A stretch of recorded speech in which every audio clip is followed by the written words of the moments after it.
It was a chilly and windy midwinter evening with large snowflakes filling the air, which caused my best friend Alexander, Lex among his friends, to drive slowly on that lonely Scandinavian county road.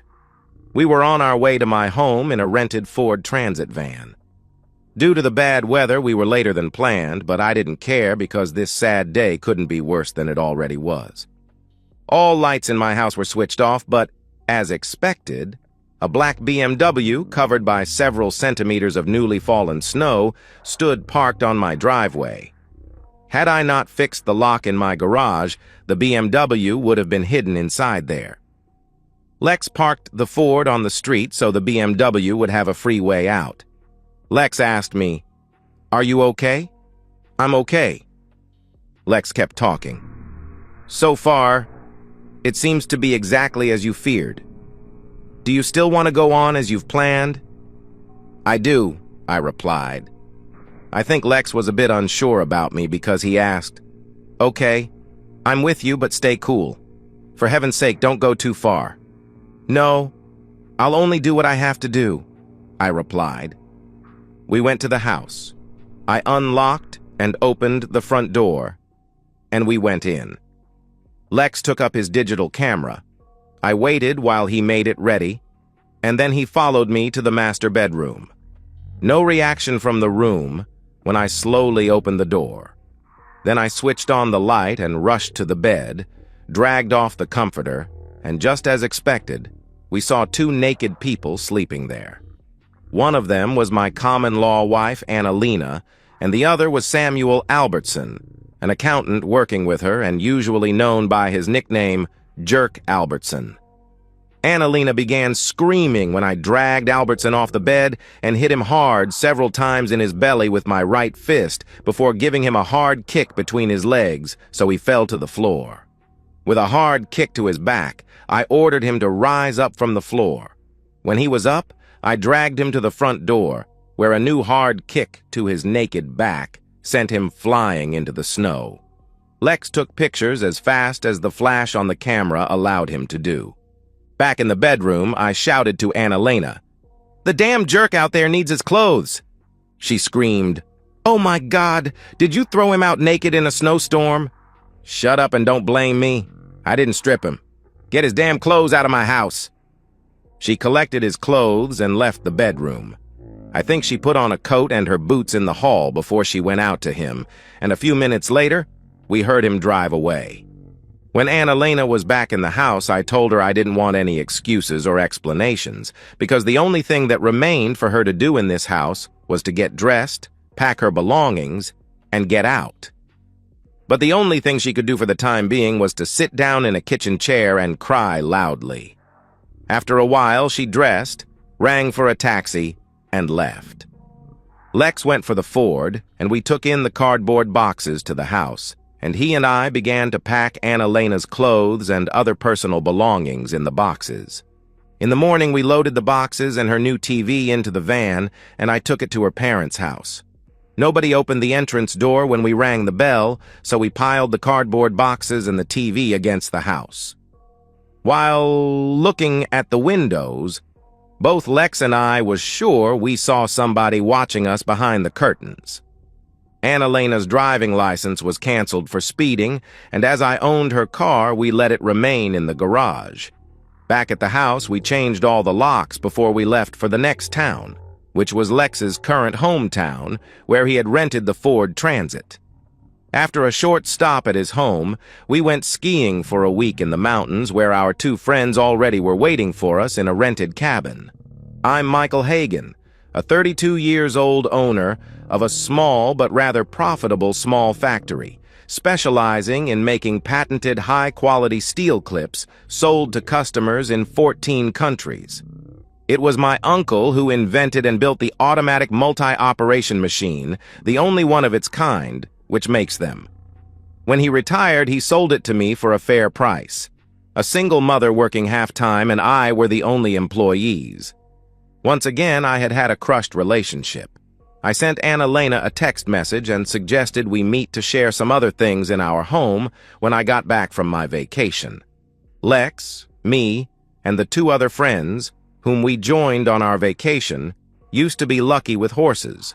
We put some money on V75 every week, and so far we have gone plus every year. V75 is a very popular and very big weekly horse game. The simple rule is to pick out the winners in 7 trotting races. 7 winners in a bet can give anything between 100 and 20,000, equal to the US dollars, depending on the number of unexpected high-odds winners in the races, and far fewer prizes for bets with for 6 and 5 winners. Of course, to pick out 7 winners in 7 races would be a genuine mission impossible if it hadn't been for the very low price, equal to 8 US cents a bet. Most people used to pick out a single winner in 2 of the races and have the other 5 races covered with several horses in each race.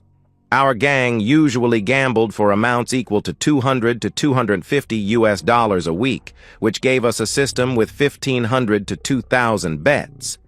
If I could be regarded as lucky with horses, it was quite the opposite with girlfriends. Usually, it was easy for me both to get them and get rid of them.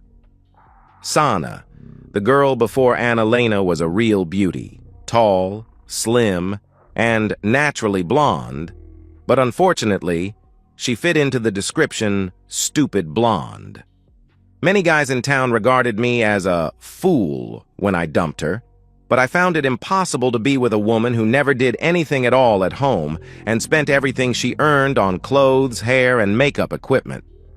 Though I got some money from V75 and took a fair salary from my company, which gave me a good living for an average guy, I was too poor to afford an expensive trophy girl like Sana, especially after her interest in intimacy began to be limited to quickies.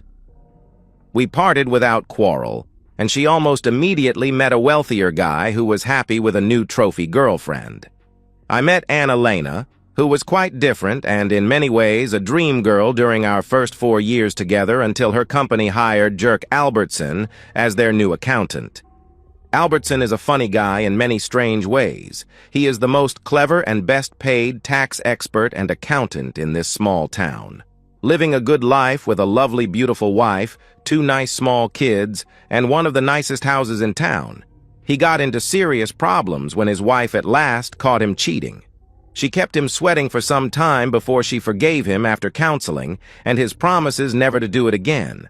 To keep some pressure on him, she demanded, and he agreed to give her their expensive house as her private property. Albertson kept his promises and was faithful for almost a year before he was caught again. Now she kicked him out and filed for divorce. After sharing their stocks and bank accounts and losing the expensive house, Albertson moved in with his mother in her big house.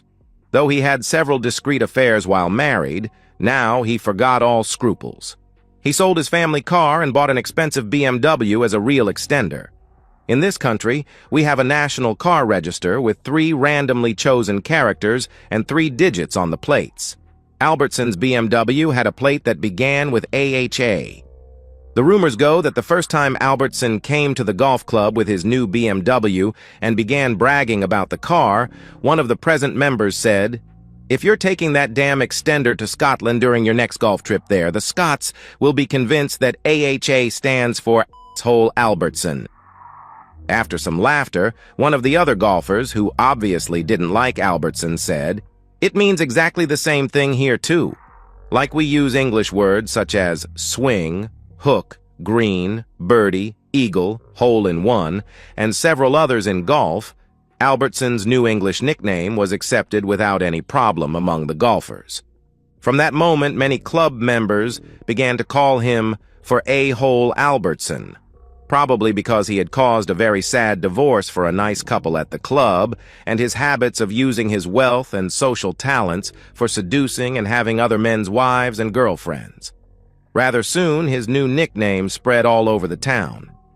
Albertson didn't like me very much since I had refused to vote for him as chairman of our marina club, which had left him yelling at me about paying back with interest.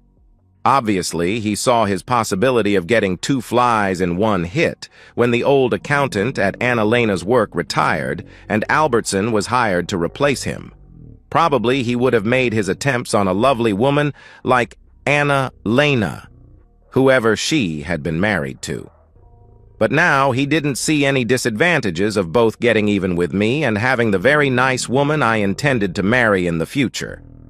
As usual, Albertson did a good job when he immediately saw how old and inefficient their accounting system was, and persuaded the owners to purchase new modern computer programs and assisted Annalena to get used to them.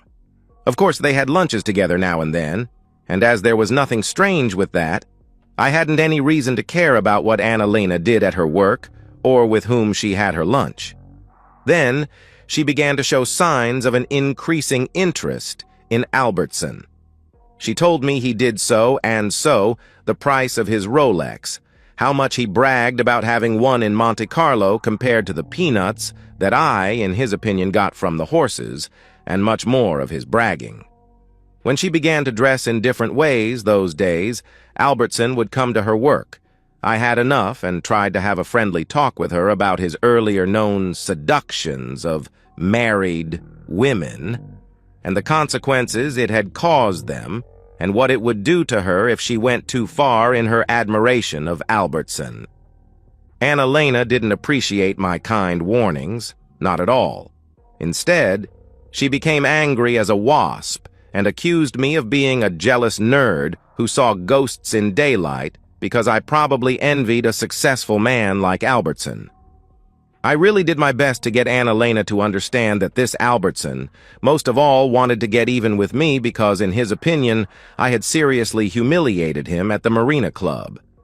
I told her that he was a notorious hound slowly working for his chance to get into her body, and when he had done that, she would be out of my life and probably even out of Albertson's because his only interest was the seduction, not any relationship with cheating woman, as he used to name his used praise. Nothing happened in that matter before the V75 gang had booked our annual Boys' Week at a winter holiday resort in the north. Albertson had been away to see the national hockey team playing a match in our county capital, and several drinks later at the hotel bar. After the match, he had bragged about getting a creep's lovely wife very hot, and when the creep went skiing in the mountains, he would spend the nights with that lovely wife. Though the admirers had promised to keep quiet, one of them had told his wife, who told her sister, who told her fellow worker, who told her husband, who happened to be one of my V75 friends. He knew about Albertson's increasing interest in Annalena and told me so we could make our plans to take care of that problem. My plan had been simple. Before going on vacation, I fixed the garage doors so they could not be opened from any side, so Albertson had to park his BMW visible on my driveway.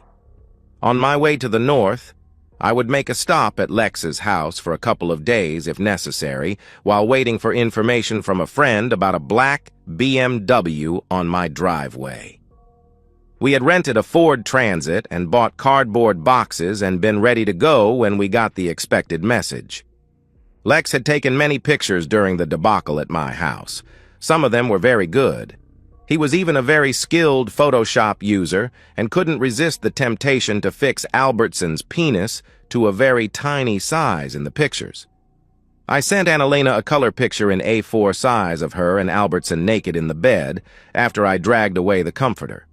I wrote on the backside, "Hopefully this picture of you and the man in your dreams can replace the wedding picture I never got a chance to get taken and give you." I have never pretended to be a nice guy and a jolly good fellow because it's okay for me to be an average man with some shortcomings and some advantages. A short time after my debacle with Albertson, I managed to hear the whispers behind my back that said, "There goes the wimp who got his girlfriend messed by a-hole Albertson." The rumors say that my friends had felt sorry for me, worried for my health, and had decided that Albertson needed a real lesson. Obviously, they knew that most color printer leaves a small invisible ID on the picture that can be traced, so some of them bought a stolen printer during their visit to the Capitol. Then some of them had written and printed a leaflet with a picture of Albertson naked in the snow with Albertson's accounting company's logo type with phone and fax numbers. Over the picture was a text, "New extended service." Under the picture, they had written, "As a real Nordic Viking, I proudly want to announce that I will be serving your female employees with all kinds of male adult services for personal pleasure. References on request." Of course, while making those leaflets, they had never worked without rubber gloves or licked any stamps. When the printing was ready, the USB drive and the printer were to be dumped in one of the old water-filled deep mining pits in the forest. Exactly as the authors had planned, the leaflet caused the expected attention and consequences. Albertson went to the police and accused me. His lawyer sued me for libeling Albertson, and I sued Albertson for accusing me. Both Anna-Lena and her father rang me. She only cried, and he threatened to beat me. Several of my friends and even several of my customers accused me of spreading it. Though I denied all knowledge of that leaflet, even one of my best friends told me I had gone too far in my vendetta with Albertson and canceled our monthly chess games. A policeman rang and asked me if I knew anything about the Albertson leaflet, and I told them the truth, that I'd got one by mail to my company, but I had no female employees who could be interested in his services, so I'd thrown it in the wastebasket. The rumors in town said that Albertson had been furious and thrown things at his office when he had got a letter from the police that had said, "Your cause is removed from the cause list because any conclusive evidence of crime is not found." He complained to the Parliamentary Commissioner for the Judiciary and Civil Administration, who only replied with a short standard letter that no valid reason for a complaint was found. Once again, Albertson had been loudly screaming and swearing about our legal system. The gossip said that Albertson had sworn to pay back with interest, so I had hired a security company to keep an eye on my properties, and one of their night patrols had succeeded in catching a man throwing a stone in a window. That fits me perfectly, because the man was one of Albertson's employees. Then Anna-Lena found out that she was pregnant and decided to keep the baby, probably in some kind of hope that I would take her back. I didn't, and refused to sign any papers or pay anything at all before a DNA test.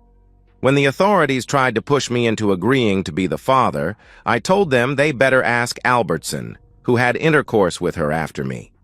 While my vengeance with Albertson went on as planned, I wasn't very successful with women for the time being.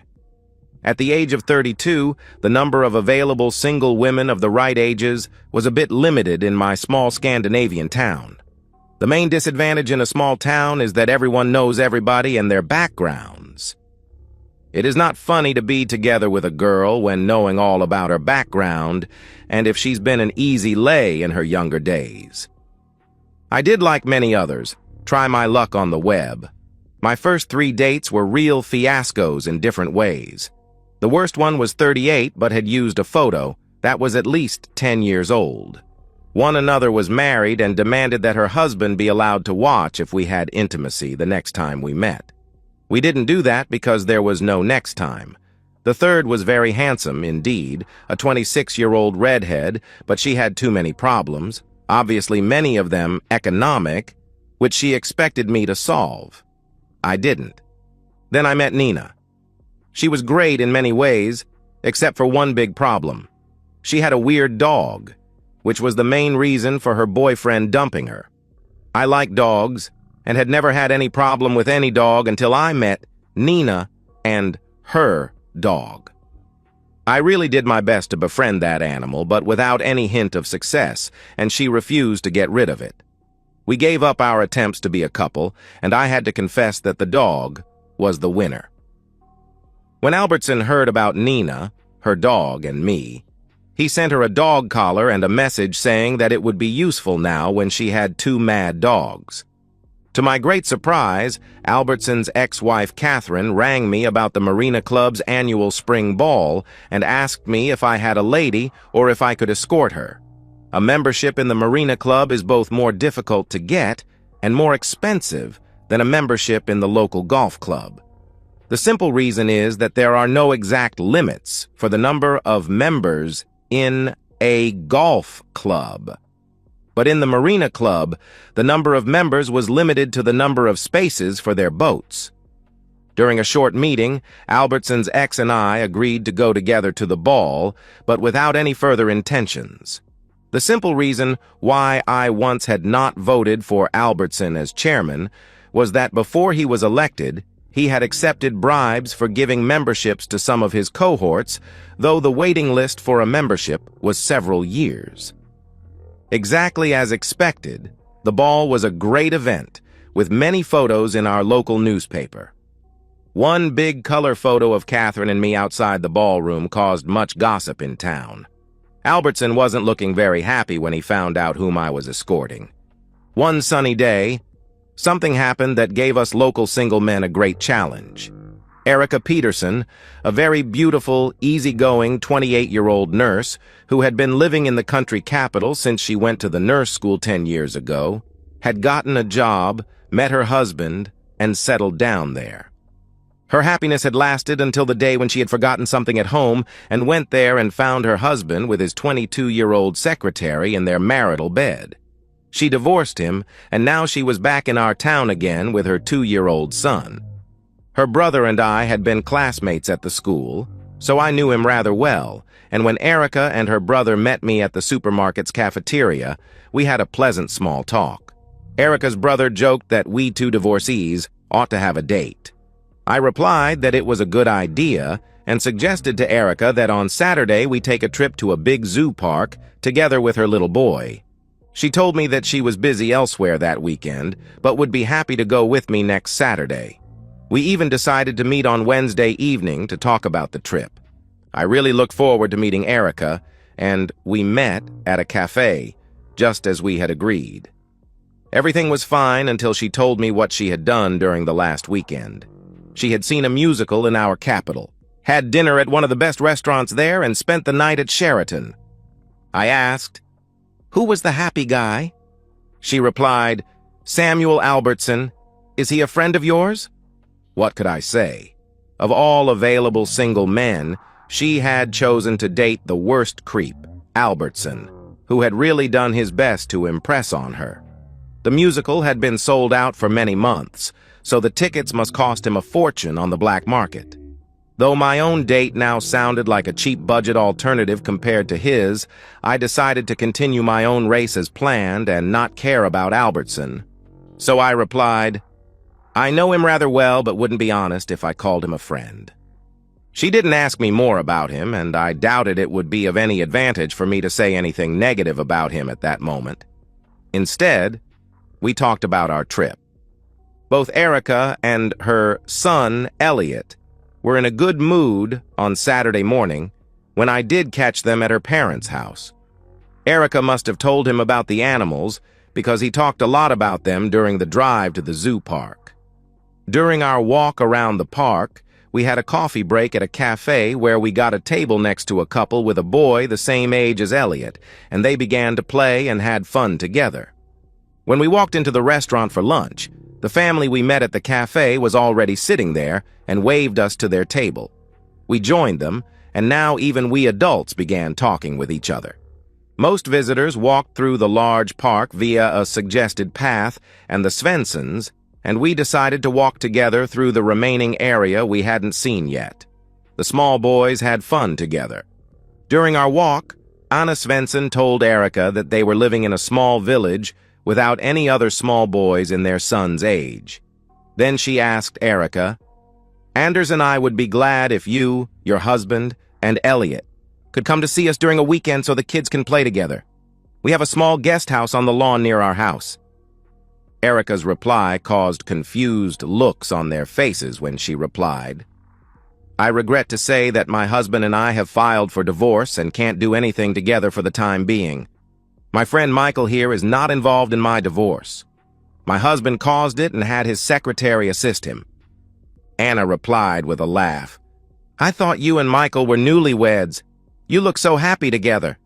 I said, "I can only hope that we will be that someday." Anders said, "I'm sure Erica won't say no thanks to a nice guy like you.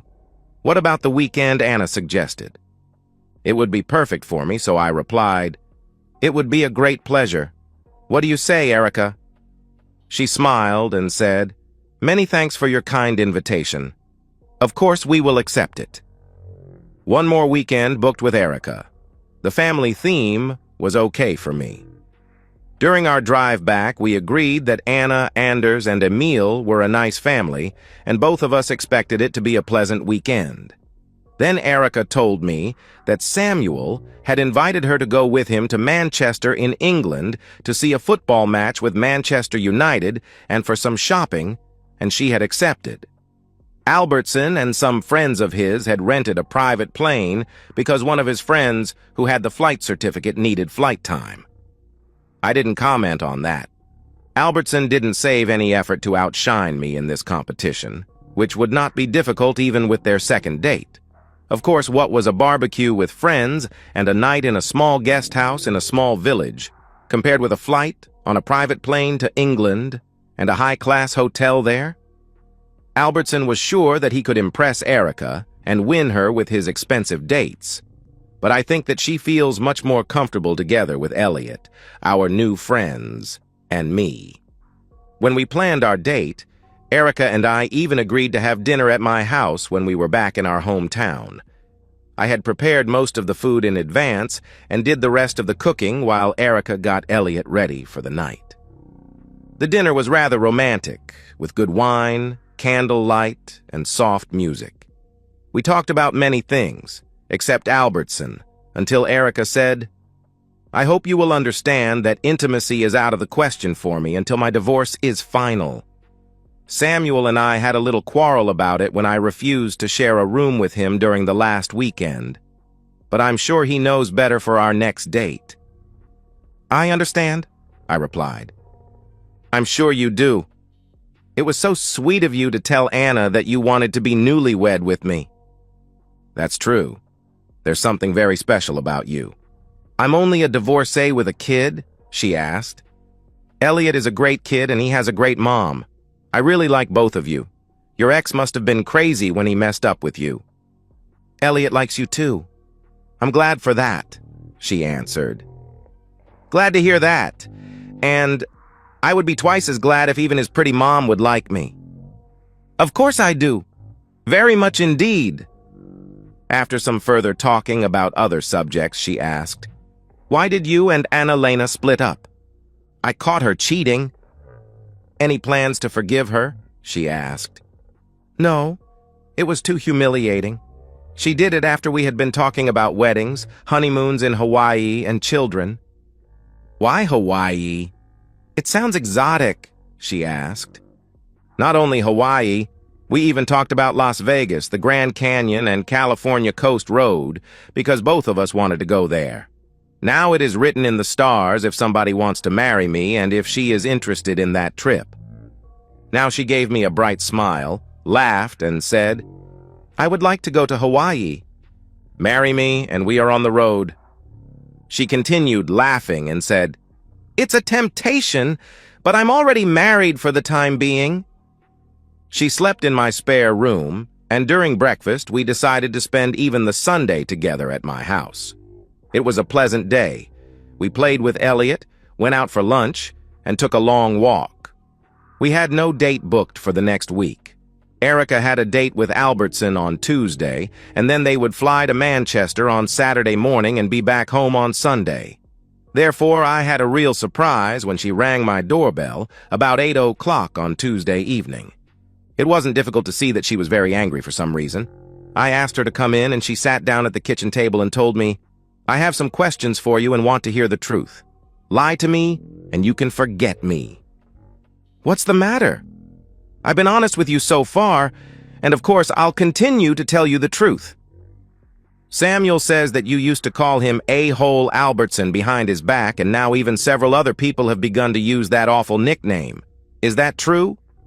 "No, of course not. That's not a nickname, because it fits perfectly on that creep. Of course, many others and I are using it in front of him. Did he tell you where and why he got that name?" "He says that you are calling him that because you envy him and hate him," she answered. "Of course I hate him. I hate him very much indeed. But I will never envy him. Did he really send you here to complain about his damn name? Do you want to know the truth?" Erica hesitated for a while before replying. No. He begged me not to do that, which I promised him. But I was so angry and disappointed about you that I couldn't resist finding the truth already this evening. Do you really think you can win my love with such dirty slander? I didn't expect you to be on such a low level. My dear Erica, the truth is that I have avoided saying anything negative to you about your dear friend Albertson, haven't I? The truth is that there was no need for me to do that because a clever woman like you would, sooner or later, hopefully sooner find out what a creep that man really is. If you have anything to say about Samuel, I want to hear it here and now, and only the truth, she demanded. There is no need for me to tell you any lies about Albertson because the truth is bad enough. Please let me tell you the whole story before you dump me. Can you promise me that? Yes, I'll do my best. Go on, she replied. There is no doubt that Albertson is the best tax expert and accountant in this town and that he has great social skills. But I have a fair reason to hate that man. My first quarrel with him was when I stopped him from becoming the chairman of the Marina Club, because I knew he had already accepted bribes to let his friends sneak past the long waiting list for membership. He swore to pay me back with interest. I continued. Of course he managed to do that. As a rich, generous, verbal, and good-looking guy, he is probably the most successful hound in this town with several divorces, even his own, on his personal record. He got his chance when the company hired him where my ex-common law wife Annalena works, and he assisted her with their new accounting system. He began courting her, first in rather innocent ways, and then slowly increasing his efforts when he noted her responses. Of course, I did my best to warn her of Albertson and the consequences she would get of letting him go too far with her. But I neither wanted nor could make any attempts to watch her at her job, and when I went skiing for the annual V75 Players Week in the mountains, he decided to use that great opportunity to get into her clothes. But as usual, he couldn't resist the temptation of bragging to his cohorts that his prey was ready to be laid, and he would do that in her damn spouse's bed as soon as he had left for vacation. One of them told his wife, who told her sister, and the gossip went on until even I knew their plans. I went on with my story. I decided that if she let that infamous hound Albertson visit her in my house when I was away, she had lost my confidence, and if I surprised them in action, she would be out. Due to very bad weather and traffic problems, I came back home too late to catch them in action, but I found both Annalena and him sleeping naked in our bed. Erica remained quiet, and I gave her the photo of Annalena and Albertson naked in a bed before I continued. That was the end for Annalena's and my relationship, and, as usual, Albertson didn't give a stuff about Annalena after I dumped her. By the way, his pet name or nickname comes from the license plate on his BMW, which begins with AHA, and it was a member at the golf club who gave him that name after Albertson had caused a very tragic divorce for a nice couple there. Looking her straight in the eyes, I continued. I wouldn't be surprised if Albertson even whined about me and his ex-wife Charlotte, since it is true that we went together to the Marina Club spring ball, but it was totally innocent, and she asked me to escort her because the ball is for members and their spouses only, and I don't have a spouse and she is not a member, so it was simply a practical solution. I said, I have one more serious thing left to tell you about Annalena, Albertson, and me. She is pregnant, and I believe that Albertson is the father, but it will be a case for DNA testing. Now I remained silent, and Erica asked me, Did you tell me the truth? Yes, I told you the truth. If you don't believe me, ask people in town. Why haven't you told me anything before? She asked. Because I hope to have enough with my own advantages to win your love. That's why I chose to date you in simple ways, which gave us a fair chance to really know each other before we went further. Albertson preferred to date you in a different manner, and it is up to you to decide whom you prefer over the other, or if you don't like any of us after what I told you. I can tell you that I had much more fun during the date with you. and I really look forward to the family weekend with Anna and Anders." "So, I'm not dumped yet?" I asked. "Obviously not. I really hope you didn't lie to me." "No, I didn't. By the way, you never told me why Albertson began whining about his pet name." "We had tea and shrimp sandwiches at the small restaurant beside the bank when two couples came in there, and one of the women almost yelled with a loud voice, 'There is Albertson seducing some poor bastard's silly wife.' Dear woman, skip that damn jerk before it's too late for you." Erica said that several of the other guests had laughed loudly, but Albertson had not dared to say a word before the couples were seated at the other end of the restaurant. Then he had begun to accuse me of creating his nickname and spreading nasty lies about him. Erica left, and to my surprise, she was back at my house on Thursday and told me that she had asked a lot of people about Albertson, even his ex-wife, and all of them had confirmed what I had told her.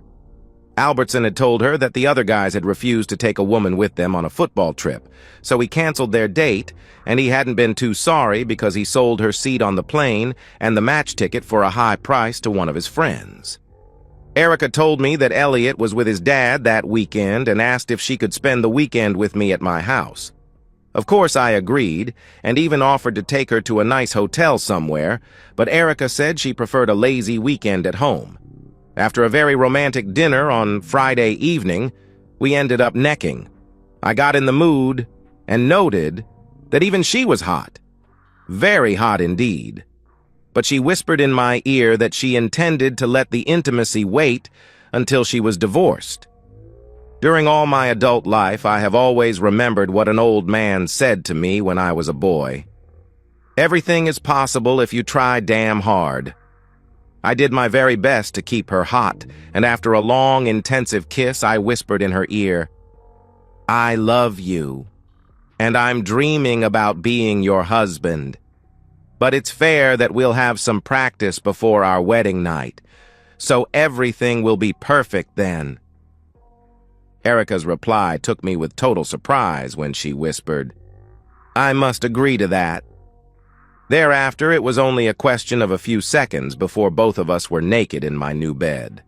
Of course, we didn't need any practice because the intimacy was great from the very beginning. I was convinced, without any doubt, that it was some of the very best love I ever had taken any part of. Even Erica must have felt the same, because she was totally wild, and as she was back to normal breathing, she said, "You must marry me. You must do that. Promise me that." "Do you?"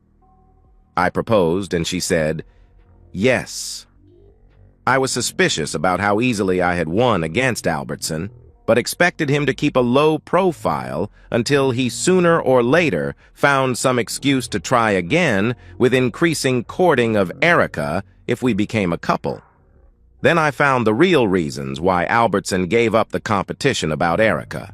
Her ex had been promoted to a real top job and wanted her back as one of the leading ladies in our county.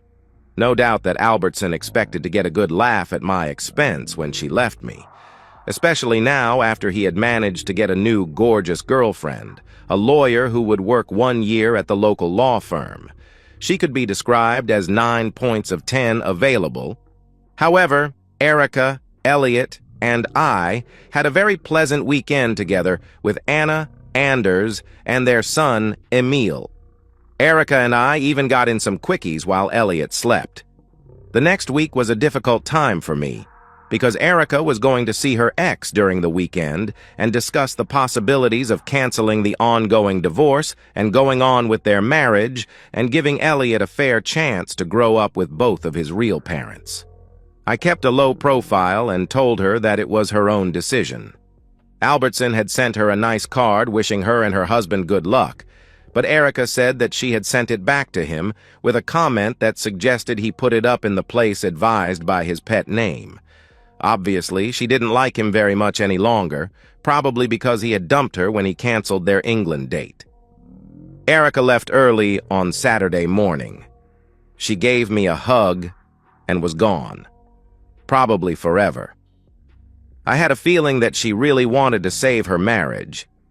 but I couldn't blame her. We had agreed that she wouldn't contact me before she was back again, either to collect her belongings or to stay forever with me. It was a long, sad day for me. My V75 friends shoved up after lunch so we could follow our gambling on one of the commercial TV channels. Though we had all 7 races right and won a fair amount, equal to around $23,000, I couldn't show any happiness at all, which made my friends seriously worried.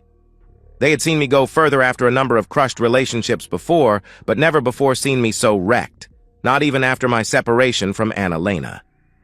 Lex said what all of us knew. You really love this woman with all your heart. I wasn't in any mood to go out celebrating, so we rang for Chinese food and stayed at my house. At about 10 o'clock in the evening, all of us were really surprised when Erica came back with a big black eye. After she had told me that she intended to keep her part of our wedding plans, and after she and I had hugged and kissed for several minutes, she told us that it was her ex who had hit her. After my friends had left us, Erica told me everything about the meeting with her ex. When they met, he had taken her on a tour of his new office and bragged about all-included benefits. Then he had taken her to a big old house in one of the best-regarded expensive old areas with a nice view over the local lake. The house was for sale, and the present owner had agreed to show it to them. Erica didn't like the old area because there were no other kids of Elliot's age. She even disliked the house. It was too big for their needs, and even in need of much maintenance. When she had told her ex about her doubts, he only said that she could work part-time and use the remaining time to assist the maintenance people. He had left an offer with the broker, and if it were accepted, the house would be his. Already his selfish choice of a house that Erica didn't want to live in had put her in a very negative mood against the whole idea of forgiving him and continuing their marriage. When she asked him about the price and monthly expenses for it, he had told her that it wouldn't cost her anything at all because he intended to keep it as a private investment.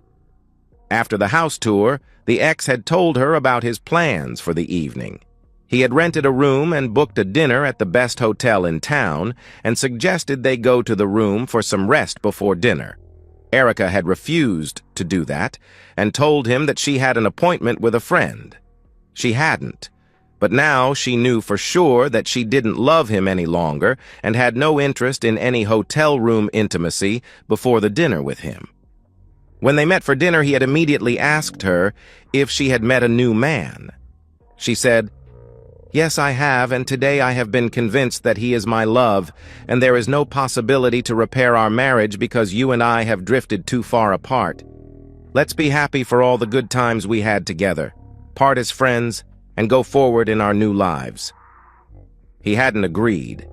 Obviously, he had been drinking too much before the dinner, and now he showed his very bad temper and began to call her names in a loud voice. When she had left the table, he had followed her to the parking lot where he hit her, but was interrupted by a man who had seen it and rushed to her assistance. Erica, Elliot, and I had a good family life in my house. Her ex must have regretted his bad behavior very much because he gave her a fair settlement for their divorce and offered to let me adopt Elliot. Erica and he agreed about their divorce, and then Erica, he, and I met, and all 3 of us agreed that Erica and Elliot living as a family with me would be the best solution for Elliot. Erica, Elliot, and I were living together as a happy family. Albertson hadn't bothered us with any tricks since he met his handsome lawyer girlfriend. We had a typical small-town life until Annalena gave birth to her baby boy. I refused to sign any papers, and the DNA gave me the proof that I wasn't the father. Then we got a great surprise when rumors of Albertson's DNA test got out in town. The baby wasn't his. After a while, the social welfare authorities got Annalena to confess a short affair with a married fellow worker, whose wife took their 2 children and immediately left him. To my great surprise, Albertson's lawyer girlfriend invited me to lunch. She was a really classy and bright-minded lady. After some polite small talk, she went straight to her errand and told me that she had canceled Albertson's case against me, so it was up to me if I would drop my case against him, which I promised her to do. Though she didn't expect Albertson and me to be friends, she wanted us to behave like adults and forget our silly vendetta. In her opinion, I had gotten a fair revenge when Albertson had let me win the competition about Erica. I told her, he aimed higher, and I can hardly believe he feels like a loser. She smiled and said, "Do you envy Samuel and want to change Erica for me?" I replied with a smile, "I admire you, but must say, no thanks, because I really love Erica." She promised me that Albertson would keep his mouth shut about Annalena's baby. I had to agree with her that in some strange way, he had done me a favor when Annalena's earlier cheating was brought out to my knowledge. We parted with a hug, and it was a great benefit for all of us to have put a stop to the vendetta between Albertson and me. During a vacation at the Spanish island Gran Canaria, together with our very good friends, the Svensson family, whom we met during our first date at the zoo, Erica and I married at the Scandinavian church in San Agustin. After a number of failures, I had gotten a loving wife. And so, we've reached the end of today's story. Was it what you expected, or did it take a twist you didn't see coming? I'm curious to hear your thoughts. Share them in the comments below, and let's get a conversation going. If this story kept you hooked, make sure to hit that like button. And if you're new here or just haven't subscribed yet, now's the perfect time to join our community. I bring you fresh, captivating stories every day, so click that subscribe button and turn on notifications so you never miss out. Thanks for watching, and I'll see you in the next one.